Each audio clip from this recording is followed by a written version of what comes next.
Officer তাকে হেস্তনেস্ত করে তার দাঁড় করায় একজন পিওর সামনে যেভাবে হেস্তনেস্ত করে রুম থেকে বের করে দেয়, এটা কোনো গ্রেড 10 অ্যাডিশনাল সেক্রেটারি।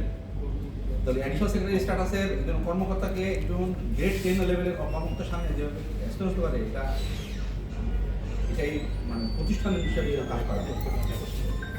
আপনাদের কমিশনে মানে আপনাদের দাবি হচ্ছে কমিশনের পদক্ষেপের দাবিতে কাগজে কলম হয়েছে।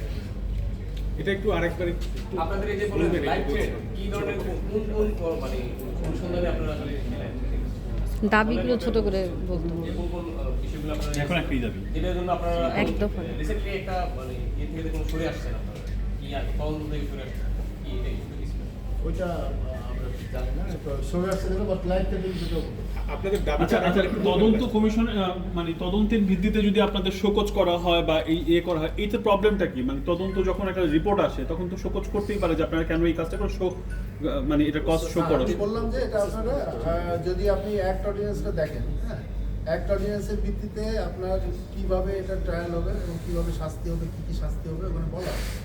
আমাদের যে ধারা অ্যাক্টের 17 ধারা আন্ডারে আপনার করতে পারবে হচ্ছে ক্যাপিটাল মার্কেট ইন্টারমিডিয়েট যারা রেজিস্টার্ড এন্টিটি তাদেরকে তদন্ত করতে হবে।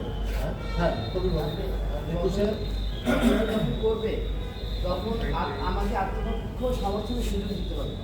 এই তদন্ত কমিটি কোনো অফিসারকে ডাকেনি, আত্মপক্ষ সমর্থন না বিল্লা বিষয়টা ওটা না, আমি বলি আপনার আর অর্ডিন্যান্সের 21 আন্ডারে হচ্ছে আপনার ইস্যুয়ার কোম্পানি, স্টক এক্সচেঞ্জ এবং আপনার সিকিউরিটিজ ট্রেডিং সংক্রান্ত কোনো বিষয় তদন্ত করতে পারে। হ্যাঁ, এইখানে আমার ফাইলে চেক লিস্ট ঠিক মতো আছে কিনা, ডকুমেন্ট ঠিক মতো আছে কিনা, হ্যাঁ কি লিখেছি আমি আমার ওয়ার্কিং পেপারের মধ্যে, এটা দেখা ওনাদের কাজ। হ্যাঁ, 2 হচ্ছে যদি দেখেন ঠিক আছে বুঝলাম, তাহলে তো স্পেসিফিক ভায়োলেশন দিবেন যে রুলসের এত ধারার ভায়োলেশন।